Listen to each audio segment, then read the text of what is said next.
Bharatiya Janata party మనందరి అదృష్టం ఏంటంటే బీజేపీ జాతీయ అధ్యక్షుని కూడా ఎన్నుకునేటువంటి ఆ బాధ్యత తెలంగాణ రాష్ట్రానికి వచ్చిందంటే లక్ష్మణ్ గారు. ఇప్పుడు జాతీయ అధ్యక్షుడు కూడా లక్ష్మణ్ గారు ఎన్నుకోవాలి. ఇప్పుడు రాష్ట్ర అధ్యక్షులతో పాటు అన్ని రాష్ట్రాల అధ్యక్షులతో పాటు జాతీయ అధ్యక్షుడు కూడా ఎన్నుకునేటువంటి అదృష్ట అవకాశం తెలంగాణకు వచ్చింది. డాక్టర్ లక్ష్మణ్ గారు మాజీ governor, Bharatiya Janata party senior నాయకులు, భారతీయ జనతా పార్టీలో తెలంగాణ వాదాన్ని బలంగా వినిపించినటువంటి ఒక గొప్ప వ్యక్తి, మనందరికీ స్ఫూర్తి పదార్థమైనటువంటి గౌరవనీయులు శ్రీ సిహెచ్ విద్యాసారావు గారు, భారతీయ జనతా పార్టీ జాతీయ ఉపాధ్యక్షురాలు అక్క శ్రీమతి డికే అరుణక్క గారు, ప్రాంత సంఘటన మంత్రి చంద్రశేఖర్జీ, తెలంగాణ రాష్ట్ర ఇన్ఛార్జ్ అయినటువంటి అభయ పాటిల్ గారు, గౌరవ పార్లమెంట్ సభ్యులు, గౌరవ శాసనసభ్యులు, గౌరవ శాసన మండలి సభ్యులు, భారతీయ జనతా పార్టీ రాష్ట్ర నాయకులు, వేదికమైనటువంటి పెద్దలు, మాజీ పార్లమెంట్ సభ్యులు, మాజీ శాసనసభ్యులు, వివిధ జిల్లాల నుంచి వచ్చిన జిల్లా అధ్యక్షులు, భారతీయ జనతా పార్టీ నాయకులకు, కార్యకర్తలకు, పాత్రికేయ మిత్రులందరూ కూడా హృదయపూర్వక నమస్కారాలు. ముఖ్యంగా ముందుగా నూతన అధ్యక్షునిగా ఎన్నికైనటువంటి గౌరవనీయులు శ్రీ రామచంద్ర గారికి హృదయపూర్వక శుభాకాంక్షలు తెలియజేస్తూ, రాష్ట్రీయ స్వయం సేవక్ సంఘ్ ఒక స్వయం సేవక్గా, అఖిల భారతీయ విద్యార్థి పరిషత్ ఏబీవీపీ కింది స్థాయి నుంచి జాతీయ స్థాయి వరకు అనేక బాధ్యతలు నిర్వహించి, అనేక పోరాటాలు నిర్వహించి, భారతీయ జనతా యువమోర్చా నగర స్థాయి నుంచి జాతీయ స్థాయి వరకు కూడా అనేక బాధ్యతలు నిర్వహించి, భారతీయ జనతా పార్టీలో అనేక బాధ్యతలతో పాటు హైదరాబాద్ సిటీ అధ్యక్షునిగా అనేక పోరాటాలు నిర్వహించి, భారతీయ జనతా పార్టీ రాష్ట్ర ప్రధాన కార్యదర్శితో పాటు జాతీయ స్థాయి వరకు అనేక బాధ్యతలు నిర్వహించి కమిట్మెంట్తో కష్టపడి పనిచేసేటువంటి నరేంద్ర మోడీ గారు ప్రధానమంత్రి అయిన తర్వాత కూడా ఈ దేశంలో ఒక ఛాయవాలా, ఛాయ అమ్ముకునే వ్యక్తిని ప్రధానమంత్రి చేసిరని చెప్పి ట్రోల్ చేసిన వాళ్ళు అడ్రస్ లేకుండా అందరూ కూడా ఆ పార్టీలే కాలగర్భంలో కలిసిపోయిన అందరూ కూడా. కానీ ఇలా దేశానికి నరేంద్ర మోడీ గారు ఎంత గొప్ప సేవ చేస్తుండో, ఒక శక్తివంతమైన భారతదేశ నిర్మాణం కోసం ఏ విధంగా కష్టపడి పనిచేసారో ఇలా మనం చూస్తున్నాం మనం. అందుకే చాలామంది రామచంద్ర గారు ఏం చేశారని తెలంగాణ రాష్ట్ర అధ్యక్షుడు చెప్పి చాలామంది అనేక పార్టీలు ప్రశ్నిస్తున్నాయి. వాళ్ళ ఒక మిసైల్ అయినా రామచంద్రరావు గారు, ఒక మిసైల్. నాకు కూడా అంత తెలియపోతుండే, ఈ కుంటుకుంటూ నడుస్తుంటే నేను పోయి అడిగిన ఒకసారి, మీరు పోయి అడగండి అని ఒకసారి, కళ్ళ నీళ్ళు వస్తాయి అన్న చరిత్ర వింటే. నేను పోయి అడిగిన, ఏమన్నా ఈ కుంటుకుంటూ నడుస్తావు ఏం రోగం అన్నా నీకు అన్న వ్యంగ్యంగా. ఆయన చెప్తున్న కళ్ళ నీళ్ళు వచ్చినాయి అన్న. అఖిల భారతీయ విద్యార్థి పరిషత్ ఈ చేయి కూడా వంకర ఉంటుంది అనేది, చేయి వంకర ఉంటుంది, కాలు వంకర ఉంటుంది. నేను పోయి అడిగినా, ఏమైందని కూటుకుంటూ నడుస్తావు, ట్రీట్మెంట్ తీసుకోండి అంటే, అఖిల భారతీయ విద్యార్థి పరిషత్లో ఉస్మానియా క్యాంపస్లో ఉన్నప్పుడు అప్పుడు ఆర్ఎస్యు పీడిఎస్లు నా మీద దాడి చేసి నా కాళ్ళు చేతులు విరగొట్టిరన్నా. అప్పటి నుంచి ఇప్పటి కూడా కోలుకోలేని పరిస్థితిలో నేను అవస్థ పడుతున్నా అని చెప్తే ఎంతమంది ఈరోజు అధికారం రావాలి మనం అనుకుంటున్నాం. మనం ముఖ్యమంత్రులు కావాలి, ఎమ్మెల్యేలు కావాలి, ఎంపీలు కావాలి, జెడ్పీటీసీలు కావాలి, ఎంపీటీసీ కావాలి, ఇప్పుడు కోరుకుంటున్నాం మనం. అధికారం రావాలని ఇప్పుడు కోరుకుంటున్నాం. కానీ ఆ రోజు అధికారంలోకి వస్తామని ఎవరు తెలియదు. అధికారం రావాలని ఆ రోజులో కోరుకోవాలి ఎవరు కూడా. ఉంటామా బతుకుతామా సస్తామా తెలియని పరిస్థితి. నక్సలైట్లు పోస్టర్లు ఇచ్చారు, వార్నీలు ఇచ్చారు, చంపారు అనేక మంది కార్యకర్తలను, అనేక మంది శవాలను పోసిండు రామచంద్రరావు గారు. ఆ రోజు అధికారం కోసం ఎవరు చూడలే. కానీ నక్సలైట్లు దాడి చేసినా, ఆర్ఎస్ పీడిఎస్ దాడి చేసినా కూడా మాకు అధికారం గురించి ఆలోచించకుండా, ఎమ్మెల్యే ఎంపీ కావాలని కోరిక లేకున్నప్పుడు కూడా ఇలా నమ్మిన సిద్ధాంతం కోసం, కాషాయపు జెండా కోసం, కమలపు జెండా కోసం కష్టపడి పనిచేసే గొప్పలున్న వీళ్ళందరూ కూడా ఈరోజు అధికారంలో రావాలనుకుంటున్నాం మనం. ఆ రోజు కాదని అధికారంలో రావాలనుకొని హేళన చేద్దాను ఎవరిని కూడా. ఇవాళ గుండె మీద చేసుకొని చెప్పరన్నా, ఎంతమంది సిద్ధంగా ఉన్నారు దానికోసం. నేను ఏం చేస్తా పార్టీ కోసం, ఈ దేశం కోసం, ఈ ధర్మం కోసం, ఈ సమాజం కోసం, ఈ పార్టీ కోసం ఈ విధంగా త్యాగం చేసే దమ్ము నాకు ఉంది అని చెప్పి ఎంతమంది గుండె మీద చేసుకొని చెప్తారో ఆలోచించాను ఒక్కసారి. ఎవరికొందని ఆలోచన, ఎవరికొందని ధైర్యం. ఒక్కసారి నక్సలైట్ పోస్టర్లు ఇప్పుడు వేస్తే మూటా ముళ్ళు దొరుకుని దుబాయ్కి, మస్కట్కు, అమెరికా పారిపోయేటువంటి మనస్తత్వం ఈరోజు సమాజంలో ఉంది వాళ్ళు. కాబట్టి కమిట్మెంట్తో పనిచేసే వాళ్ళకి పార్టీ గుర్తింపు అనే విషయాన్ని మరొకసారి ఇలా జాతీయ నాయకత్వం గుర్తు చేసింది. అన్నారు రాష్ట్ర అధ్యక్షుడు కావాలని కోరుకోవడం ఎలాంటి తప్పు లేదు, ఎవరైనా కోరుకోవచ్చు, కావాల్సిన బాధ్యత కూడా ఉంది, ఎవరైనా కావచ్చు. ఏమి ఇబ్బంది లేదు, బాధ్యత అదే, అవకాశం. ఎవరికైనా స్వార్థం ఎవరికి నేను రాష్ట్ర అధ్యక్షుడిని కావాలి, నేను తెలంగాణ రాష్ట్రంలో భారతీయ జనతా పార్టీ అధికారం తీసుకోవాలని ఆలోచన అందరికీ ఉంటుంది. అధ్యక్షుడిగా కావాలనుకున్న అందరూ కూడా అదే ఆలోచన ఉంటుంది. స్వార్థం ఎవరికి ఉండదు, కానీ అవకాశం ఎవరికొరకు వస్తుంది. అవకాశం వచ్చినప్పుడు ఒక జాతీయ పార్టీ ఒక నిర్ణయం తీసుకున్నప్పుడు కమిట్మెంట్ సిద్ధాంతం కోసం పనిచేసే కార్యకర్తగా, నరేంద్ర మోడీ గారి నాయకత్వంలో పనిచేసే కార్యకర్తగా దాన్ని తూచా తప్పకుండా ప్రోత్సహించి, ఆదరించి, అభిమానించి దాన్ని తూచా తప్పకుండా పాటించాల్సిన బాధ్యత కమిట్మెంట్తో పనిచేసే ప్రతి భారత ఉంటుంది కూడా. అది ఇటువంటి పరిస్థితిలో చాలన్నా నేను ప్రజా సంగ్రామ యాత్ర చేసినప్పుడు అనేక దాడులు జరిగిన బీఆర్ఎస్ గుండాలు దాడు చేశారు, కాపాడండి. కొనుగోలు కేంద్రాలు తినప్పుడు రాళ్ళదాడులు జరిగినాయి, కాపాడి కార్యకర్తలను. యుద్ధం చేసినప్పుడు, ఆందోళన చేసినప్పుడు అనేక మంది జిల్లా అధ్యక్షులతో పాటు ఒక్కొక్క జిల్లా అధ్యక్షులు 30 కేసులు ఉన్నాయి. కార్యకర్తల మీద కేసులు ఉన్నాయి. కేసులప్పుడు అనేక మంది హైకోర్టులో బెయిల్ ఇచ్చి రామచంద్ర గారు ₹1 తీసుకోలే. రామచంద్ర గారు సుప్రీంకోర్టు, హైకోర్టులో ప్రాక్టీస్ చేసుకుంటే రోజు ₹1,00,000 సంపాదించుకోవచ్చు. అనేక మంది కార్యకర్తలను కాపాడినటువంటి మనస్తత్వం వారు. చివరకు నన్ను బీఆర్ఎస్ పార్టీ జైలుకు అంతా కూడా నాకు హైకోర్టు కరీంనగర్ జిల్లాలో బెయిల్ రాకుంటే హైకోర్టు ద్వారా బెయిల్ ఇప్పించి నన్ను బయటకు వచ్చిన వ్యక్తి రామచంద్రరావు గారు అన్న. ఇటువంటి ఆలోచనతో ముందుకు సాగేటువంటి కార్యకర్తలకు ఎప్పుడు ప్రోత్సాహం ఉంటుంది. వీళ్ళే కాదు, చాలామంది ఉన్న నాయకులు, చాలామంది కూడా అప్పటి నుంచి ఇప్పటివరకు సిద్ధాంతం కోసం పనిచేస్తున్నారు.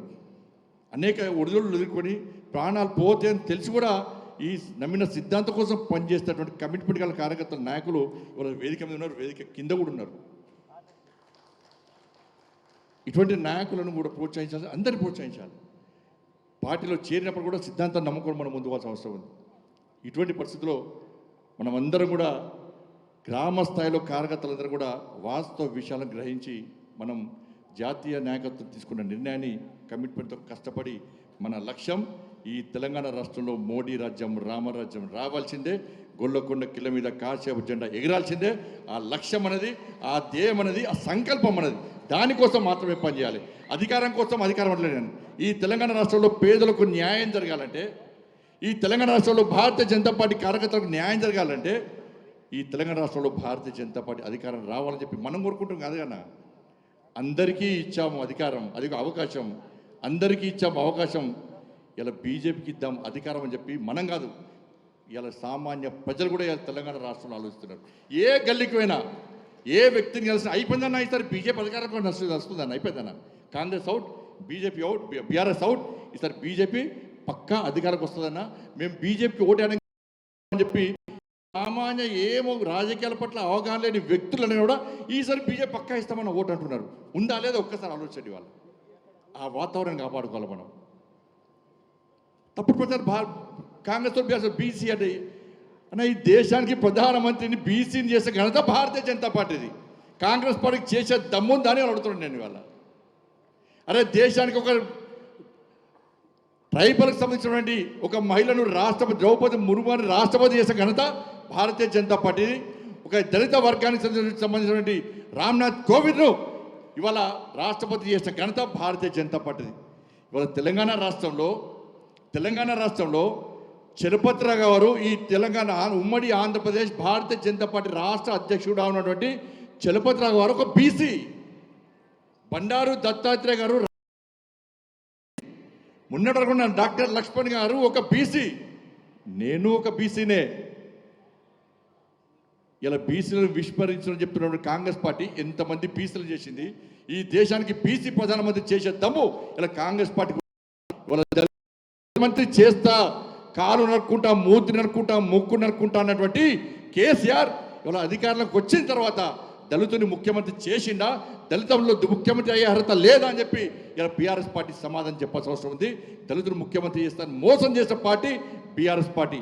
చెప్తే సవాల్ చేస్తున్న బీఆర్ఎస్ పార్టీకి, మీరు అధికారంకి వస్తే మా నరేంద్ర మోడీ గారు తెలంగాణ రాష్ట్రానికి వచ్చి తెలంగాణ గడ్డ మీదకి అనౌన్స్ చేసిపోయాడు.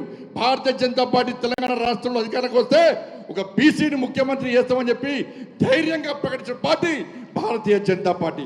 ఇలా నేను సవాల్ చేస్తున్నా బీఆర్ఎస్ పార్టీని, మీరు అధికారంలోకి వస్తే ఈ తెలంగాణ రాష్ట్రంలో బీసీని ముఖ్యమంత్రి చేసే దమ్ము మీకుందా? అసలు మీ పార్టీ అధ్యక్షుని, మీ పార్టీ గౌరవ అధ్యక్షుని ఒక బీసీని నిర్ణయించేటువంటి దమ్ము ఇలా బీఆర్ఎస్ పార్టీకి ఉందని ప్రశ్నిస్తున్నా. బీఆర్ఎస్ పార్టీ బీఆర్ఎస్ బీజేపీ ఒకటని కాంగ్రెస్ వాళ్ళు అంటారు, కాంగ్రెస్ బీజేపీ ఒకటని బీఆర్ఎస్ వాళ్ళు అంటారు. ఇలా రెండింటికి సమాన దూరమన్నా. మనకి ఇద్దరు ప్రత్యర్థులే, ఇద్దరు శత్రులే, ఇద్దరు తెలంగాణ రాష్ట్రాన్ని సర్వనాశనం చేసిన వ్యక్తులు. బీఆర్ఎస్ పార్టీ చిప్ప చేతికిస్తే కాంగ్రెస్ పార్టీ రెండు చేతిలో చిప్పలు ఇచ్చి అడుక్కునే పరిస్థితి ఇలా తెలంగాణ రాష్ట్రంలో వచ్చింది. ఇలా 12 లక్షల కోట్ల రూపాయలను తెలంగాణ రాష్ట్రానికి 11 సంవత్సరాల కాలంలో ఇచ్చిన ఏకైక ప్రభుత్వం నరేంద్ర మోడీ గారి ప్రభుత్వం అన్న విషయాన్ని గుర్తుంచుకోవాల్సిన అవసరం ఉంది. ఇలా బీఆర్ఎస్ పార్టీ హయాంలో మొత్తం స్కామ్లే. నిన్నగాక మొన్న అమిత్ షా గారు నిజామాబాద్ ఇందూరుకు వచ్చి ఇలా కాళేశ్వరంని ఏటీఎంగా మార్చుకొని కేసీఆర్ కుటుంబం ఏ విధంగా దోసుకుందో స్పష్టం చేశారు. ఫోన్ ట్యాపింగ్ అన్ని కేసులు ఉన్నాయి, కానీ ఏ ఒక్క కేసులో కనీసం కేసీఆర్ కుటుంబాన్ని టచ్ చేసి అరెస్ట్ చేసే సాహసం ఇలా కాంగ్రెస్ పార్టీ చేస్తలేదంటే ఈ రెండు పార్టీల లోపల అండర్స్టాండింగ్ లోపాయకార ఒప్పందం కుదిరింది. నువ్వు కొట్టినట్టు చేయి, నన్ను ఏడ్చినట్టు చేస్తా, మనం కలిసి మీరు దోసుకున్నారు, ఇప్పుడు మేము దోసుకుంటాం, మీ మీద కేసులున్నాయి, మా మీద కేసులు వద్దని చెప్పి అలా అండర్స్టాండింగ్ లోపాయకార ఒప్పందం కూర్చుకొని ముందుకు సాగుతున్న సందర్భాన్ని ఇవాళ తెలంగాణ సమాజం గుర్తించింది, గ్రహించింది, గమనిస్తుంది కూడా. ఫోన్ ట్యాపింగ్ కేసులో ఏం లేదు, కాళేశ్వరం కేసులో ఏం లేదు, డ్రగ్స్ కేసులో ఏం లేదు, పేపర్ లీకేజ్ కేసులో ఏం లేదు, విద్యుత్ కొనుగోలు కేసులో ఏం లేదు, ఫామ్ హౌస్ కేసులో ఏం లేదు, గొర్రెల స్కామ్లో ఏం లేదు, చేపల స్కామ్లో ఏం చర్యలు లేవు. ఎందుకంటే ఇద్దరి మధ్య లోపాయకార ఒప్పందం. ఇవాళ ఇప్పటికే భారతీయ జనతా పార్టీ ప్రభుత్వం తెలంగాణ రాష్ట్రంలో ఏర్పడి ఉంటే ఇలా కేసీఆర్ కుటుంబంలో ఎవ్వరు కూడా బయట ఉండే కాదు, అందరు లోపల కటకట లోపల పోయేటువంటి సాహసం భారతీయ జనతా పార్టీ చేస్తుండే. అరే ఫోన్ ట్యాపింగ్ చేస్తే భార్యాభర్తల ఫోన్లు విన్నారు, అందరు చెప్తున్నారు, జడ్జిల ఫోన్లు విన్నారు. సిబిఐకి ఏమని చెప్పి కిషన్ రెడ్డి గారి నాయకత్వంలో మనం డిమాండ్ చేస్తే ఇలా రేవంత్ రెడ్డి సర్కార్ ఇలా సిబిఐకి ఇవ్వడానికి వెనుకడుగేస్తుంది. ఎందుకంటే సిబిఐకి ఇస్తే వాస్తవాలు బయటకు వస్తాయి, మా అనుచరులైనా మమ్మల్ని కాపాడుతున్న బీఆర్ఎస్ పార్టీలు కేసీఆర్ కుటుంబం లోపలికి పోతుందని చెప్పి భయం, ఆందోళన రేవంత్ రెడ్డి సర్కార్ లోపల, రేవంత్ రెడ్డి లోపల. ఇవాళ వాళ్ళ పరిస్థితి అయితే వాళ్ళ 6 గ్యారెంటీ నుంచి ప్రజల దృష్టి మళ్లించడానికి ఇలా కాంగ్రెస్ పార్టీ ప్రభుత్వం దీన్ని ఒక జగన్నాటకంగా మార్చి మన దృష్టి మళ్లించే ప్రయత్నం చేస్తున్నారు. 2500 రూపాయలు ఇస్తున్నారు, 420 హామీలు ఇచ్చారు, 6 గ్యారెంటీ ఇచ్చారు, ప్రజలను నమ్మించి మోసం చేశారు. 2500 రూపాయలు ఇస్తున్నారు, అది పోయింది. 4000 రూపాయలు, 2500 రూపాయలు మహిళలకు ఇస్తున్నారు ఇవ్వలే, 4000 రూపాయలు ఆసరా పెన్షన్ ఇస్తారని ఇవ్వలే, నిరుద్యోగ 4000 ఇస్తున్నారు ఇవ్వలే, రైతు భరోసా ఇస్తా అని చెప్పి సంవత్సరంలో రెగ్గొట్టారు. ఇంకొక రైతుకు 21,000 రూపాయలు ఎకరానికి బాకీ ఉన్నారు, అది ఇస్తలేరు. 14 పంటలకు బోనస్ ఇస్తా అని చెప్పి 2 పంటలు 3 పంటలకు ఇస్తున్నారు. నిరుద్యోగ వృత్తి ఇస్తున్నారు, అది ఇవ్వలే. మహిళలకు తులం బంగారం ఇస్తున్నారు, అది ఇవ్వలే. రైతు బీమా చేస్తున్నారు, అది చేయలే. ఇట్లా ఏమీ చేయకుండా ఇవాళ మోసం చేసి ఏ విధంగా మభ్యపెట్టి ఈ తెలంగాణ రాష్ట్రంలో అవినీతి ప్రభుత్వం కొనసాగుతుందో అన్ని వాస్తవాలు మీరు ఆలోచించాల్సిన అవసరం ఉంది. కాబట్టి దయచేసి మళ్ళీ చెప్తున్నా, అందరం కష్టపడి పనిచేస్తే, అందరం కమిట్మెంట్తో పనిచేస్తే, అందరం కసితో పనిచేస్తే, అందరం ఒక సంకల్పం తీసుకొని పనిచేస్తే ఇవాళ ఈ దేశంలో భారతీయ జనతా పార్టీ 2 మంత్రులు ఉన్నటువంటి 2 ఎంపీలు ఉన్న భారతీయ జనతా పార్టీ ప్రభుత్వం ఇవాళ దేశంలో ఏ విధంగా 8 మంది శాసన సభ్యులు ఈ తెలంగాణ రాష్ట్రంలో భారతీయ జనతా పార్టీ ప్రభుత్వం వచ్చే ఎన్నికల్లో ఇలా 119కి 100 సీట్లు సాధించి ఈ తెలంగాణ రాష్ట్రంలో అధికారం రావడం ఖాయం, వచ్చి తీరుతుందనేటువంటి విశ్వాసంతో మనందరం ముందుకు సాగాల్సిన అవసరం ఉంది. అందుకే మీ అందరికీ విజ్ఞప్తి చేస్తున్నాను, ఏమొద్దనా అందరు కలిసి ఉండడం ముఖ్యం. ఈయన ఈ గ్రూపు, ఆయన ఆ గ్రూపు, ఈయన అడ్జస్ట్ ఏం లేదు. అందరం నరేంద్ర మోడీ గారి బ్యాచ్.